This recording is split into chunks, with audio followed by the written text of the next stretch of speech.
Assalamu alaikum. God is good. God is and all the time.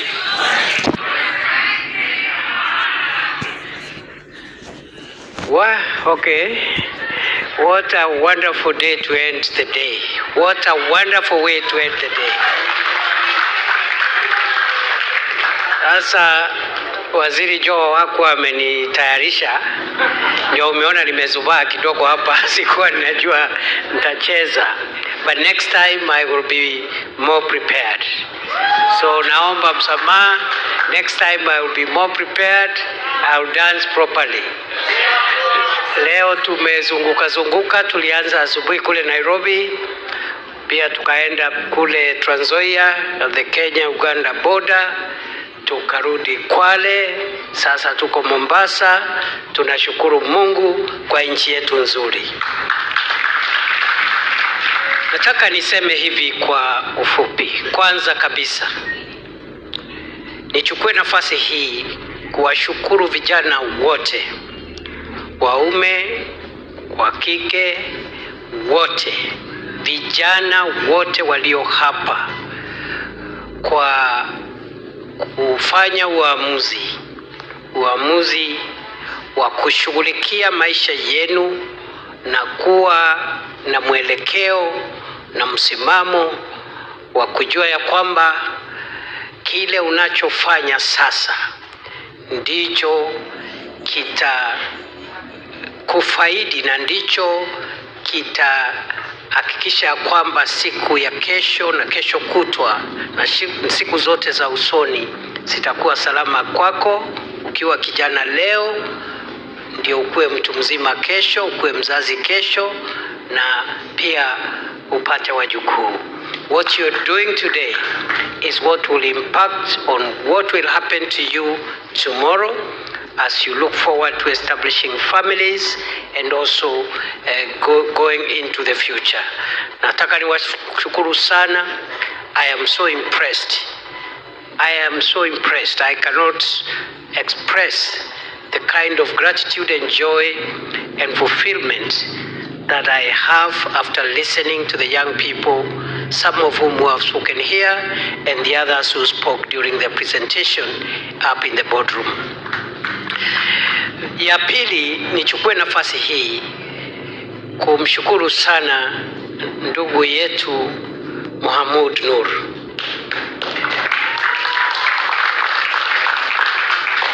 Nimeona watu wengi katika safari yangu hapa duniani. Nimefanya kazi zingine kabla hata niingie siasa, na nimekutana na watu wengi katika Kenya hii yetu, lakini sikujua ya kwamba kuna watu katika hii Kenya yetu ambao wamejitolea kiasi vile huyu muungwana amejitolea. I didn't know we have Kenyans who have sacrificed so much for the love of young people and for the love of our country, to make sure that they make a contribution to transform the lives, not just of their own children, but the lives of the children of Kenya. Mimi nakushukuru sana. Asante sana ndugu yangu. Thank you for standing with young people. And I want to assure you that standing with young people, you can never go wrong with it. You will never go wrong for standing with young people. Because as you know, kama mnavyojua, kuna watu watatu muhimu katika maisha. Mtu wa kwanza ni mzazi. Mzazi ni mtu muhimu, kweli si kweli? Mtu wa pili ni mwalimu. Na mtu wa tatu ni mtu wa Mungu. Those three people are very important. And the three, you are in all the three categories. You are a parent, wewe ni mzazi, wewe ni mwalimu, na wewe pia ni mtu wa Mungu, kwa sababu hii kazi ni kazi ya Mungu. Kweli si kweli? Pongezi my brother.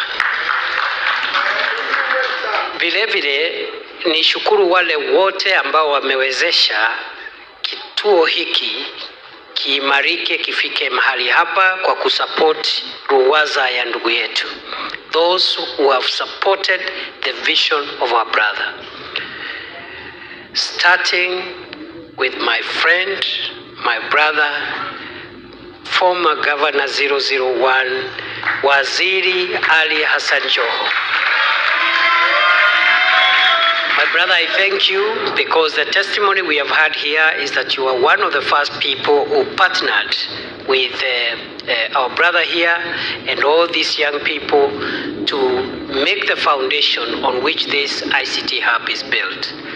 I also want to acknowledge the various partners, strategic partners of this ICT hub, from private sector, from government, and I want to recognize in a special way our ICT ministry and the State Department for ICT and the digital economy through PS Engineer Tanui. Pongezi PS. If you ask me, I think we are getting there as a country. We are getting there. We are getting to where our founding fathers wanted our country to be. Those who fought for the liberation of our country wanted, one, a united country. Number two, they also wanted a country where there is intergenerational solidarity. The older people, the not so older people, the young people, and even future generations of the unborn support each other so that our country has a sustainable intergenerational handover. I am saying so because the people who are a little older are us, myself, and these political leaders here, and of course maybe our brother. The rest of you are young people. Leadership and nation building is a very temporary and short-term activity.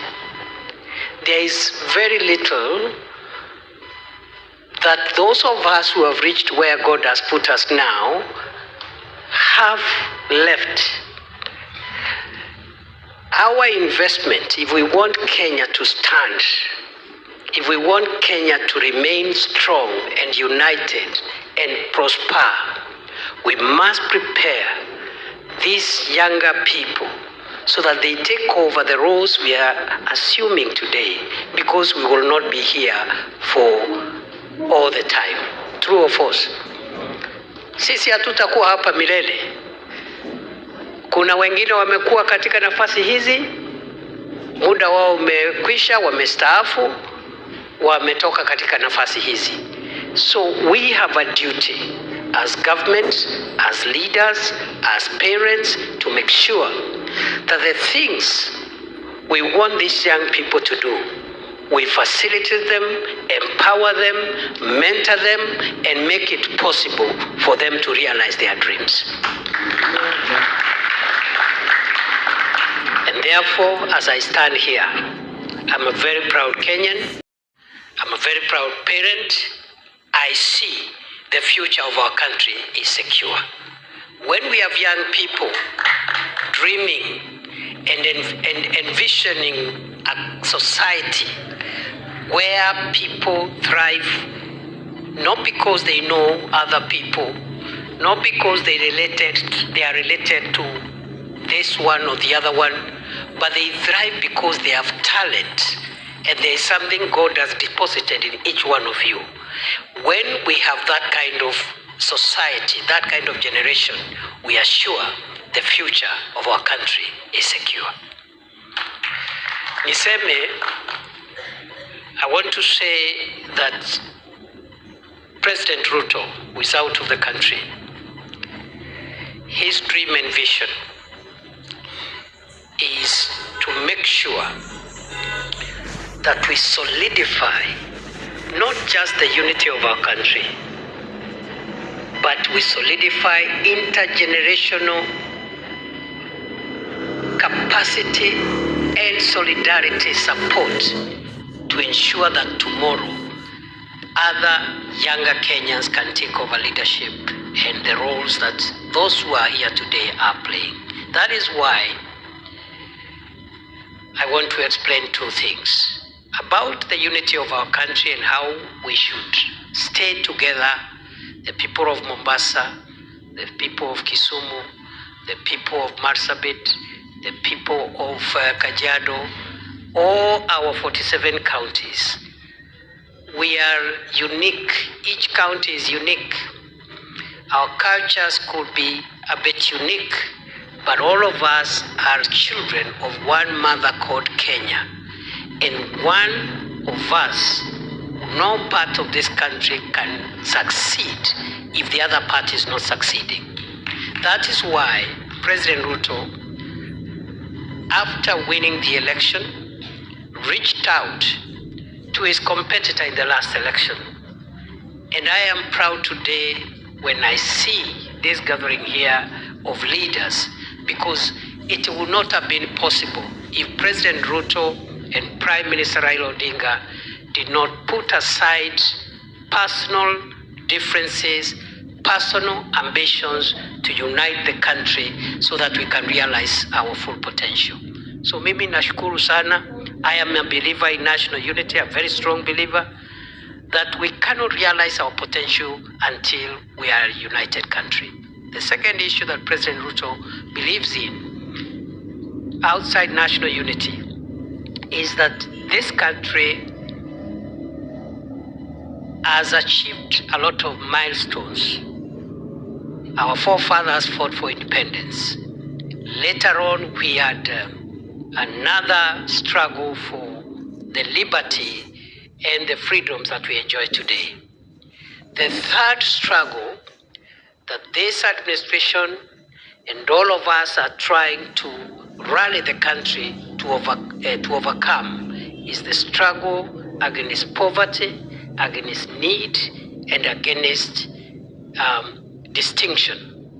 And therefore, today, the Kenya Kwanza administration program, which now we are implementing under the broad-based administration of William Ruto, it puts empowerment of young people, the transformation of the country, and the economic well-being of the people at the forefront of our plans, policies, programs, and projects.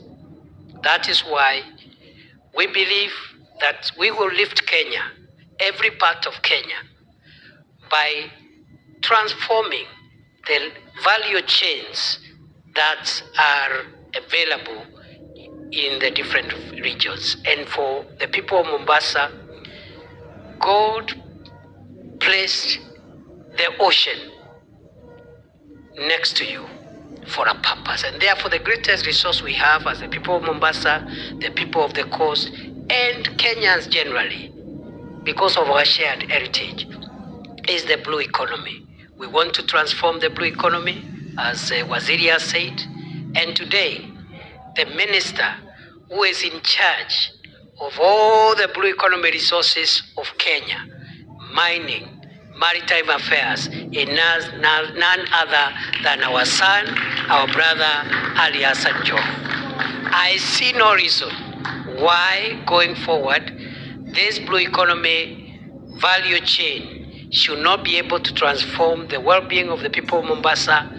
And you know, Minister Joho, we will support you. The President will support you. We will all support you. All of us in cabinet, the PSs, all of us will work with you to make sure that this blue economy value chain is able to be transformed. Our target is to increase the contribution of fisheries and the blue economy resources to the GDP, to move it from the current 37 billion per year to make it to 80 billion by next year, and 2027 to push it to 150 billion.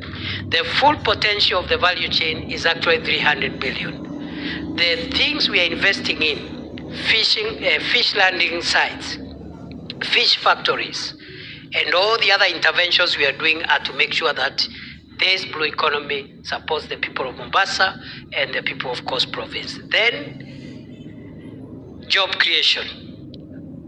For us to transform Kenya, we must enhance livelihoods and enable the people of Kenya, especially young people, to have jobs and income opportunities. And I carefully say jobs and income opportunities, because not everybody is even interested in getting employed. Some want to be employed. There are others who are looking for income opportunities so that they can employ other people. And this is the group that I see here, basically. I want to commit that this government will go out of its way. This administration will work so hard to actualize the programs and plans we have to create jobs. Right now, we are creating jobs under 3 pillars. Ya kwanza ni kazi kwa ground. Kazi kwa ground ni kutafutia vijana wetu kazi katika nafasi zote zile zinapatikana. Wale wamesoma tunawaajiri katika idara mbalimbali za umma. As we speak, we are employing teachers, for example, those young people who have teaching qualifications.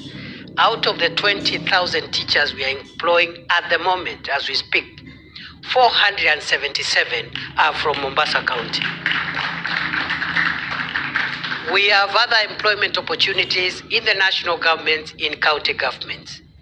We have employment opportunities through the affordable housing program, where we are providing job opportunities. We have other job opportunities in the private sector through government facilitation and interventions. But not every young person will get a job under the Kazi Kwa Ground program. So we have another program. It is called the Labor Mobility Program, ama ukipenda Kazi Maju. Kazi Maju is a program to assist as many Kenyan young people as possible who have skills and talents and qualifications and are looking for jobs, to get those jobs anywhere in the world, facilitated by the government of Kenya. We have offers in the Middle East. We have offers in Europe, in Germany and other places. That program has started taking off recently because we needed time to organize the bilateral labor agreements. And those who are going to work abroad, we are not sending them away. We are not exporting our young people. It is labor mobility. The same way somebody can be born in Mombasa, but they work in Nairobi. They have not left Mombasa. They are working in Nairobi every 2 weeks or at the end of the month. If they wish, they can always visit Mombasa, isn't it? So and today, because of technology and advances in transport and communications, if somebody is working in Dubai, the person working in Dubai, if they want to come to Mombasa on a Friday, they will reach here faster than the person coming from Nairobi by road, coming back to Mombasa, isn't it? Kwa hivyo, that Kazi Maju program is another pillar. Kazi Kwa Ground is another pillar. The third pillar is Kazi Mtandaoni, which is where many of you are featuring. Kazi Mtandaoni means there are jobs in the digital space. Some of you have spoken here with your stories about how you found opportunities as online data analysts. One of the speakers here said so. They found an opportunity as an online data analyst, and they are looking for support so that they graduate into being online data scientists. Others are content creators. Others are involved in business process outsourcing. Others are app developers. Those are jobs. But also, these jobs are coming with business opportunities, and that's what I've seen here from the Swahili ICT Hub. Business opportunities to grow your businesses. And I'm so moved by some of the impact stories I've had here. Therefore, going forward, we are going to take Swahili Hub Swahili Port Hub as the model and best case example of a successful ICT hub because of the ecosystem that it has created here beyond digital jobs to provide mentorship, to provide incubation on innovation and tech startups and so forth and so on. So you are going to use you as the model, and we will empower you and support you as government to support other apps, because we need to devolve what you're doing here even within Mombasa, so that the young people don't have to spend a lot of money coming here and going back every day. They can have a hub which is nearer to where they live, and they can use it for the things they are using this hub for. So we will assist you. We'll assist you to get the land that you're looking for. You have said you're looking for 20 acres. I want to assure you on behalf of government, we will look and get and provide the 20 acres. So I want to ask you will work with the PS ICT, and if you need any further support, Waziri is there, but you work with the PS ICT. We will consult all of us, including our brother Waziri Joho. We will get the 20 acres that you require to expand the services. I also want to commit that any other support that you require, please let us know what it is, because when I listened to your testimony, your own testimony, you are very particular about what every person has done to support you. And I realize you did not mention me because I have not supported you so far. So I hope by the time I come back here again, because I really want to come back, you will also testify that I have also done something to support this facility. The other thing government is going to do is that we are going to roll out the establishment of 1,450 ICT hubs across Kenya, one in every ward. One in every ward in the Republic of Kenya.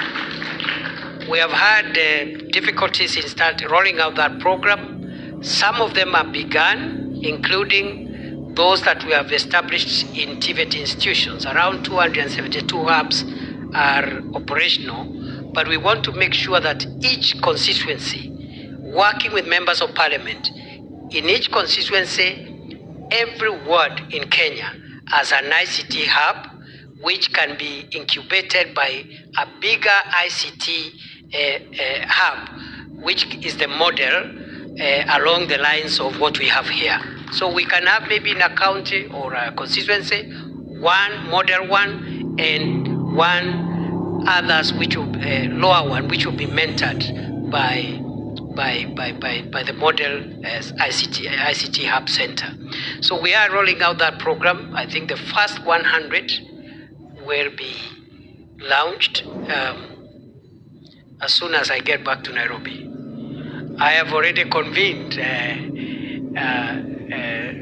all the ministries, departments, and agencies, as I was directed by the president, to make sure that the first 100 out of the 1,450 in the ward level, they start getting set up, so that in the next few months they can add to the already existing 272 hubs which are already operational.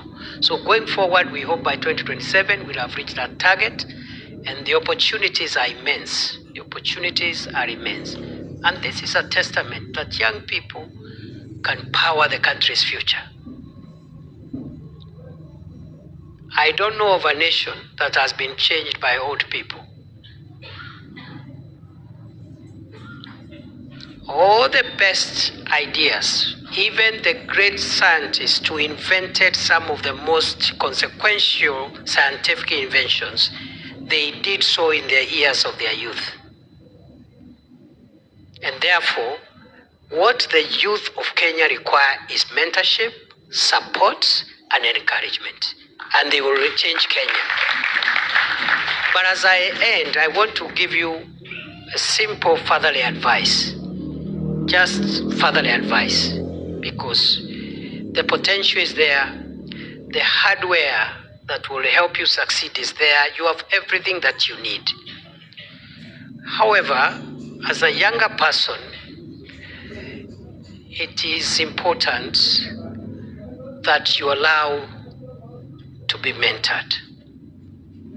The challenge that some of the national challenges we are having now, because they think they know it all and everybody else doesn't know anything. You don't want to hear anything from any other person. That is a dangerous approach. You must allow. It doesn't matter how powerful you are. It doesn't matter how gifted you are, how talented you are.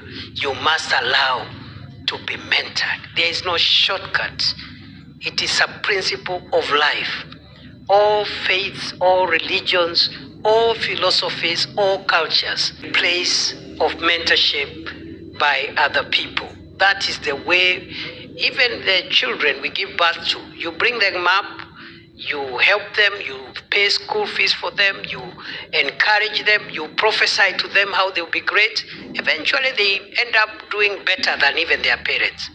But it took a bit of mentorship for them to achieve that that feat of overcoming even what their parents had done. So please, just allow to be mentored. Kubali tu pawe wasia. Na tunajua muko na talanta, Mungu amewajalia nguvu ya mwili, mafikira, na pengine wazazi wenu wamedhoofika kadilika. Ni kuwa kila kijana anahitaji kuheshimu mzee jana wake. Siendi pale kusema mimi naibu wa rais wa Kenya. Sijui kama tunasikizana. Kufika kwa mzazi, anakuwa mzazi. Please let us preserve this nation.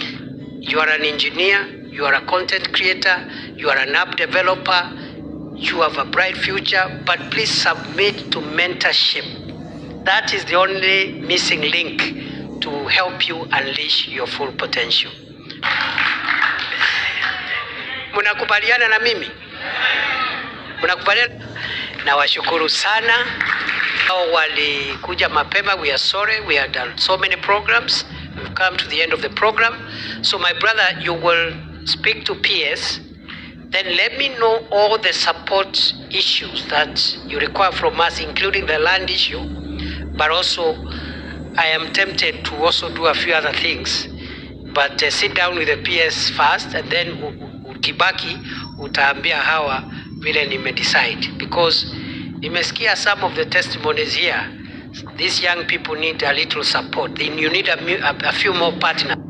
A conceptual clarification, and through the PS we shall be able to support you, and we'll visit kabisa, kwa sababu sisi tunaondoka. My brother Waziri Joe, unajua yeye yako nyumbani, ako area. Of course tumetoka kazi, but he is lucky is still within home region, so he'll allow us maybe to proceed. Na yeye ndio atapanga, sijui atapanga vipi, kwa sababu pia kwa wale walikuja mapema tulikuwa tumesema ya kwamba njia ya kusema pole ni kuwatakia kila laheri jioni kama hii. So I'm going to leave 500,000 ili